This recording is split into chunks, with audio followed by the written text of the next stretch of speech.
Saudi নারীদের জীবন মানেই কালো বোরকা, পর্দার আড়াল, ধর্মীয় রক্ষণশীলতা। কিন্তু আশ্চর্যের বিষয় হল, সেই আড়ালের ভেতরেই শোনা যাচ্ছে একের পর এক চমকপ্রদ অভিযোগ। বলা হচ্ছে, সৌদির কিছু নারী এবং বিদেশ থেকে যাওয়া মহিলারা জড়িয়ে পড়ছে অশ্লীল কর্মকাণ্ডে, এমনকি শহরের গোপন জায়গাগুলোতে তৈরি হয়েছে পতিতালয়ের মতো নেটওয়ার্ক। প্রশ্ন হল, এই খবরগুলো কতটা সত্য? আসলেই কি ঘটছে সৌদির ভেতরে? ভিডিওটি শুরু করার আগে বলি, নিচে লাল রঙের সাবস্ক্রাইব বাটনটি চাপতে ভুলবেন না। সৌদি আরব দীর্ঘদিন ধরেই ইসলামী আইন মেনে চলা একটি কঠোর রক্ষণশীল সমাজ। নারীরা আবায়া ও নিকাব ছাড়া বাইরে বের হন না। সিনেমা হল, কনসার্ট, মিশ্র পরিবেশ এসব অনেক বছর নিষিদ্ধ ছিল। বাইরে থেকে দেখলে মনে হয় এই দেশে অশ্লীলতা বা গোপন সম্পর্কের কোনো সুযোগই নেই। কিন্তু বাস্তবতা ভিন্ন। যত বেশি চাপ, তত বেশি মানুষ গোপনে অন্যরকম জীবন খুঁজে নেয়। আর তাই গোপন ক্লাব, গোপন আসর কিংবা সামাজিক যোগাযোগ মাধ্যমের আড়ালে তৈরি হচ্ছে এক ভিন্ন জগৎ।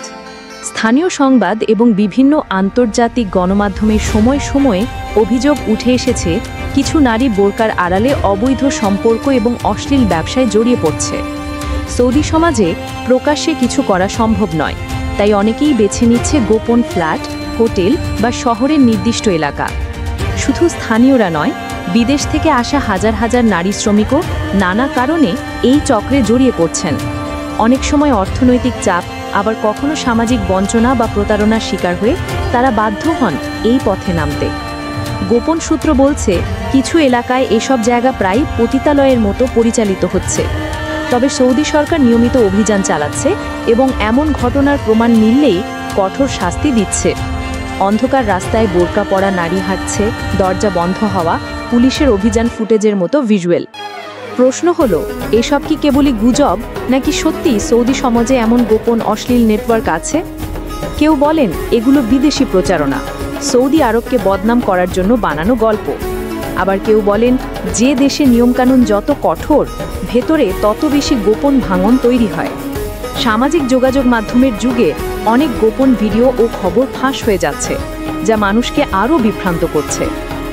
তাহলে আসল সত্য কি? সৌদি নারীরা কি সত্যিই বোরকার আড়ালে এমন গোপন জীবনযাপন করছেন, নাকি সবই গুজব আর অতিরঞ্জন? আপনি কি মনে করেন? কমেন্টে লিখুন আপনার মতামত। আর হ্যাঁ, মনে রাখবেন, সত্য সবসময় আড়ালে লুকানো থাকে না, কোনো না কোনো সময় তা বের হয়েই আসে। ঘরে ঘরে আটকায় রাখবো। একটা কোম্পানিতে বিক্রি করে আমাকে, সেই কোম্পানির লোক এসে আমাদেরকে নিয়ে যায়, 4-5 জন মেয়ে নিয়ে যাওয়ার পরে সেখানে 15 দিন বন্দি থাকি। সৌদির লোকজন দয়া করে পাঠাইবেন না, মহিলা না পাঠাইবেন না, কেন ওরা মারধর করে।